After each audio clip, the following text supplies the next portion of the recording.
Seja bem-vindo ao canal Coração Tricolor. Eu sou o Fernando Cordeiro e hoje eu vou falar do Flu de 1986, o time que era para ter sido tetracampeão carioca, mas foi derrubado pelo mosquito da dengue. Sim, senhor! E armaram pra gente, hein? Vou contar essa história bonitinho, tintim por tintim, já já!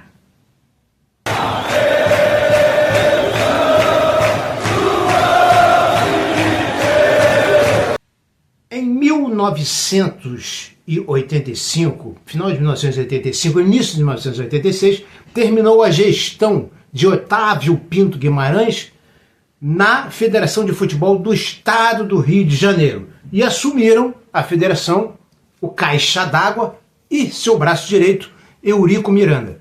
E eles já começaram muito bem, dizendo o seguinte: enquanto nós estivermos aqui, o Fluminense não ganha mais nada. Ninguém me contou, vocês sabem que as coisas aqui eu falo da minha memória. Ainda não estou gagá e eu me lembro disso como se fosse hoje. Não foi coisa que eu ouvi também no rádio, não. Foi jornal, eu li. Os dois odiavam o Fluminense. Eurico Miranda tinha um ódio mortal ao Fluminense. Então o que aconteceu? O Fluminense estava ótimo. O treinador era o Nelsinho, tá? Ok que nós tomamos aquela goleada para o Flamengo, mas olha só, o time do Flamengo não ia se sustentar. Primeiro que o Zico estava preocupado em ir para a Copa de 86. Segundo que qualquer movimento que ele fazia, o joelho inchava.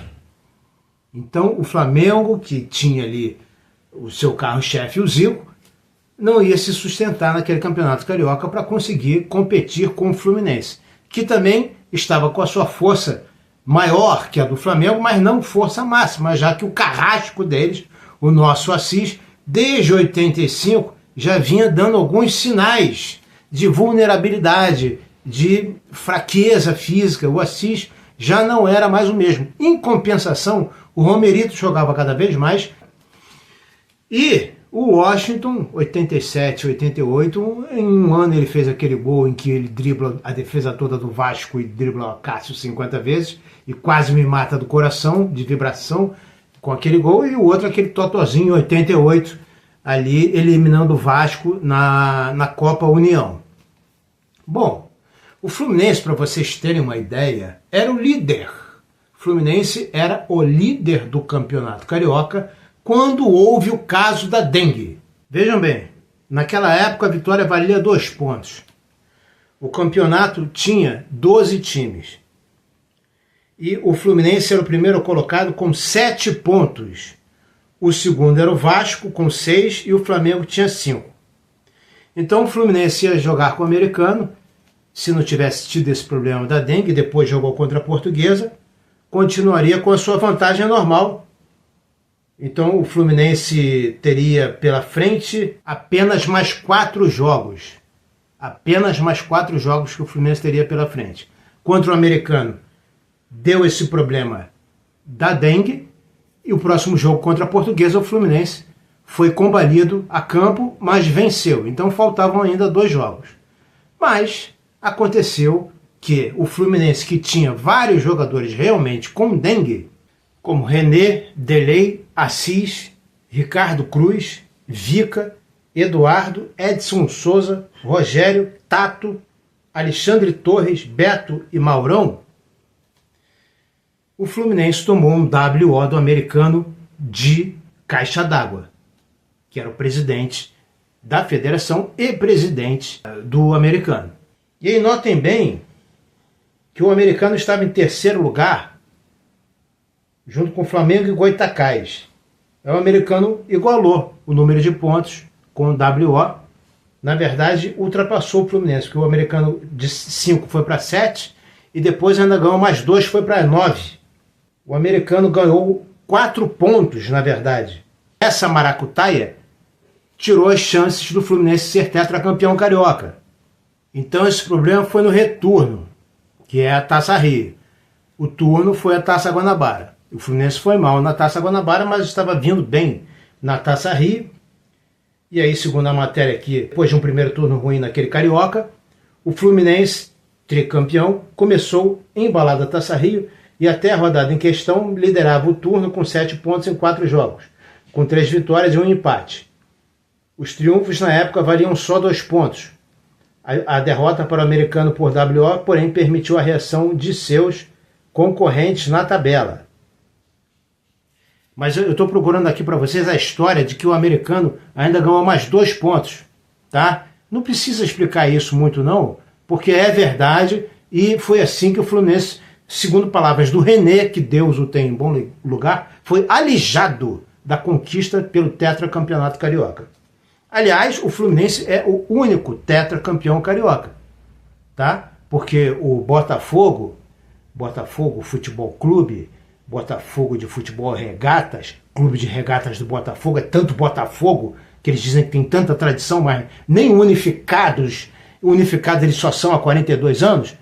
O Botafogo foi nos anos 30, então nem era esse Botafogo aí, eles foram por outra liga, tetracampeões carioca. Tá? Botafogo e Vasco tinha sempre a maniazinha de fazer beicinho, não quero mais, então vou disputar em outra liga. Aí faziam outra liga e eram campeões lá.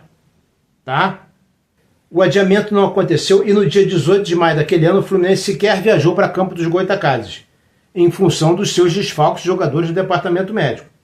E aí tomou o WO no estádio Godofredo Cruz contra o americano. Depois de 20 minutos de espera, o americano que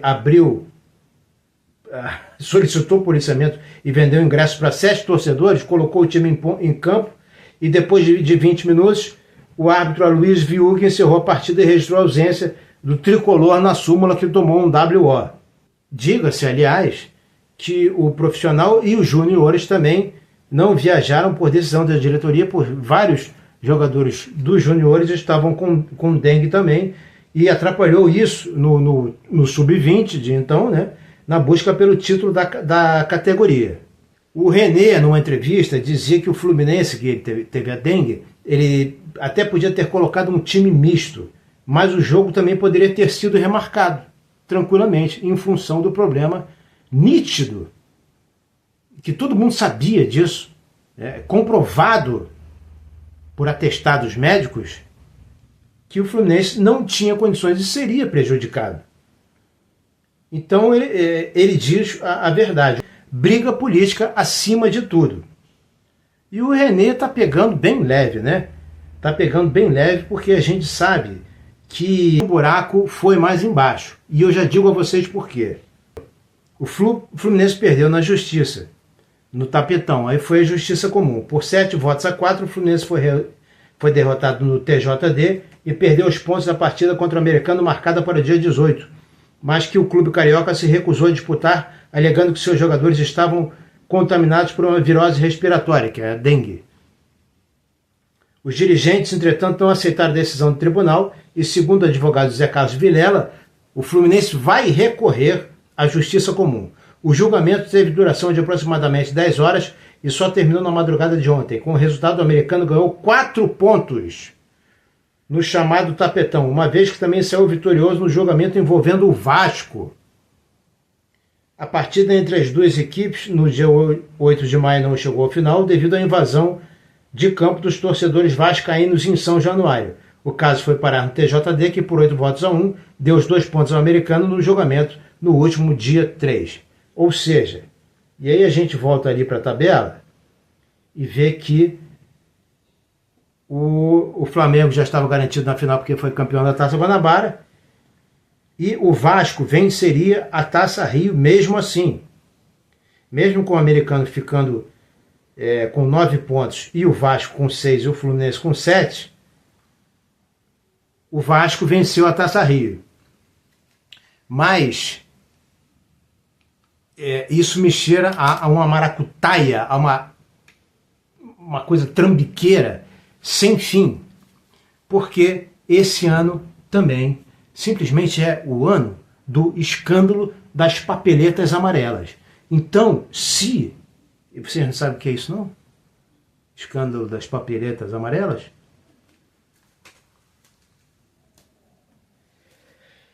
Alguns jornalistas descobriram suborno do Flamengo aos juízes.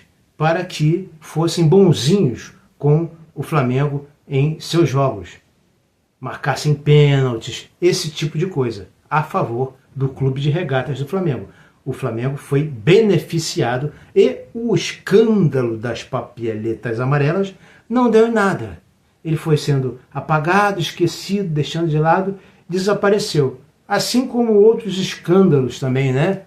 No início dos anos 2000 tinha o... sumiu, né? Não sei se vocês lembram dessa história, né? Sumiu.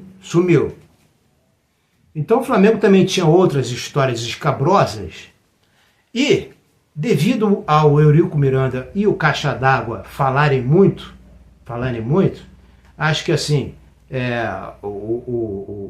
quem se beneficiou, enquanto os outros dois ficavam dizendo que enquanto estivessem lá o Fluminense não ganharia mais nada,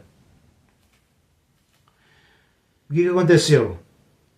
O Vasco e o Americano subiram de produção, deixaram o Fluminense para trás na luta pelo segundo turno, e depois aconteceu que o Americano não se sustentou e o Vasco ganhou os jogos que faltavam e pontuou mais, e foi a decisão contra o Flamengo para ver, sei lá, pipocar, ou então, sei lá, que se teve algum tipo de combinação, não é? Para que o Flamengo fosse o campeão carioca. Foi um dos campeonatos mais suspeitos de todos os tempos. Assim, o campeonato de 91, por exemplo, a decisão de 91, eu estava no Maracanã, o segundo jogo à noite, Flamengo 4, Fluminense 2, nós abrimos o placar com um golaço de cobertura do Ézio. E aí, nós tínhamos Ézio, tínhamos Bobô, e o Flamengo tinha apenas um jogador, Júnior Baiano.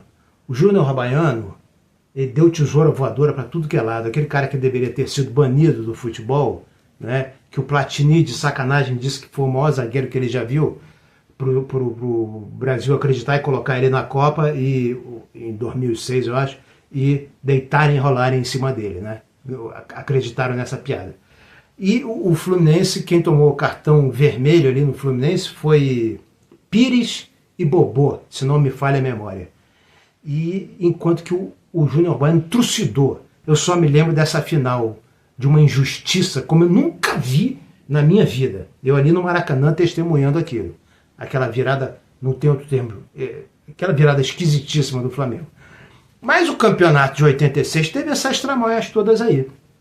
O Fluminense tinha Paulo Vitor, tinha Aldo, que não estava muito bem, tá? Tinha um menino aí jogando no lugar dele, ainda tinha Vica, já não tinha mais Duílio, mas tinha o Ricardo, tinha o Branco, tinha o Jandir, tinha Delei, tinha Romerito, tinha o Assis entrando e saindo toda hora, e tinha o Washington, Tato e Paulinho, e o técnico Nelsinho. Então o Fluminense tinha totais condições de ser tetracampeão carioca. Mas pegou dengue. Foi quando a dengue voltou. Não se ouvia falar em dengue, tanto é que as pessoas diziam que era uma infecção pulmonar, que era um problema respiratório, as pessoas não sabiam o que era. Aí alguém da Fiocruz chegou e falou assim, não, isso aí é dengue, essa doença é antiquíssima, é o mosquito Aedes aegypti. Entendeu? Mas aí Inês já era morta. O Fluminense já tinha perdido os pontos por pura má vontade da federação, que, de maneira cretina, o presidente da federação era presidente interessado. A presidente de um clube que disputava o campeonato presidido pela federação, que ele é o presidente das duas instituições, pelo amor de Deus, né? E o outro braço direito dele, vice-presidente do Vasco, né? Mas os advogados do Fluminense conseguiram descaracterizar o WO, walk over. WO, que é a ausência, né? Walk over por ausência. Transformando-o em atraso. Então, graças à habilidade, porque senão o Fluminense poderia perder, por causa desse WO, todos os pontos conquistados, de ser suspenso por um ano e de ser obrigado a disputar a segunda divisão do Campeonato Carioca. É por isso que hoje em dia não tem mais WO. Tem, mas tem essas punições todas para o clube que praticar o WO. Mas curioso, né? Em 87, na Copa União contra o Sport ficou lá esperando o Flamengo e o Flamengo não foi. Aí eu conto com a preciosa e precisa colaboração dos comentários de vocês. Flamengo tomou o WO? Escrevam aqui, por favor. Porque o Fluminense ia tomar um WO e ia acontecer essas sanções todas que eu li para vocês aqui. Vou ler para vocês aqui alguns times do Fluminense que jogaram com os resultados de alguns jogos aqui em 1986, tá ok? Primeiro jogo do campeonato, 16 de fevereiro de 86, 4-1 Flamengo. O Fluminense jogou com Paulo Vitor, Alexandre Torres, depois foi substituído pelo Renato. Creio que deva ser o Renato, lateral esquerdo, que sempre substituía o Branco muito bem. Vica, o grande Vica, o homem da foice. Ricardo Gomes e Branco. Jandir, Leomir e René. Romerito, Galo, Edson, depois entrou no lugar do Galo, e Tato. Esse Edson, se não me engano, é um que veio do Botafogo. E que o cara era tricolor mesmo. Eu via sempre ele lá na arquibancada. Um ponta-direita veloz pra caramba. Um outro Fla-Flu, em 13 de julho de 86, o Fluminense foi a campo com Paulo Vitor, Renato, Vica, Ricardo e Eduardo. Ele mesmo, grande Eduardo. Jandir, Edson Souza. Edson Souza, né? Eu não era muito fã do futebol do Edson Souza, não. Coloquem aí nos seus comentários precisos e preciosos. O que vocês achavam do futebol do Edson Souza? Jandir, Edson Souza, depois Paulinho e o Romerito. Galo, Delay, depois o Delay entrou no lugar desse Galo, Washington e Tato. Às vezes essas maracutaias todas que fazem contra o Fluminense, e o Fluminense fica sempre como o objeto de ódio e desprezo, né? de cretinos fundamentais e idiotas da objetividade, aí você vê que o Fluminense não faz esse tipo de coisa, não é? E aí sofre em 1986 essa doença, uma dengue, e aí as pessoas metem um WO no Fluminense para impedir que o Fluminense seja, de novo, o tetracampeão carioca. Deixem aqui em seus comentários precisos e preciosos se vocês se lembram da dupla Alberto e João Santos no Carioca de 1986. Se você gostou desse vídeo, inscreva-se no canal, dê o like, ative o sininho das notificações, porque os meus vídeos estão passando batido, como passou batido o vídeo do Romerito. E se você já é inscrito no canal, também deixe o seu like, compartilhe e ative o sininho da notificação, porque muitos inscritos no canal não viram o meu vídeo sobre o Romerito. O meu vídeo Romerito passou batido por vocês, como o Romerito passava batido pelas defesas de Flamengo, Vasco e Botafogo. Peço que considerem também a hipótese de um Valeu Demais. Por apenas R$5 vocês dão um Valeu Demais e colaboram para o fortalecimento, crescimento do canal e manutenção. Desculpem encher o saco aqui, tá? Mas é fundamental. Eu preciso que o canal cresça, eu preciso que vocês se inscrevam. Eu não consigo chegar a 3.000 inscritos. Vocês têm que me ajudar, ok? Qualquer hora eu vou acabar deixando o Pix aqui. E peço que vocês continuem apoiando o canal, sendo membros do canal. Eu preciso que o número de membros desse canal cresça para que o trabalho continue e, com este apoio de vocês, eu possa continuar fazendo esses vídeos aqui. Tem 4 membros no canal: Aldo, Adilson, Boris e Roque Drigo, e espero que vocês divulguem o canal, inscrevam-se no canal, compartilhem os vídeos, para que eu tenha mais chances de continuar produzindo esses conteúdos aqui. E que vocês privilegiem também os outros tipos de vídeo que eu faço, não só esses históricos, mas também os vídeos, como por exemplo eu fiz essa semana sobre o Renato Gaúcho e sobre como ele tem já o time do Fluminense na mão e as possibilidades do Fluminense no Mundial. E não vou deixar de fazer vídeos, não tenho como deixar de fazer vídeos com esse Mundial aí maravilhoso, uma oportunidade única que o Fluminense está incluído. Não poderei deixar de fazer vídeos sobre a participação do Fluminense no Mundial, que começa dia 17. E então eu peço que vocês, por favor, apoiem, deem suporte ao canal, assistindo os outros tipos de conteúdo que eu faço também. Tá ok? Conto com a ajuda de todos vocês. Saudações tricolores.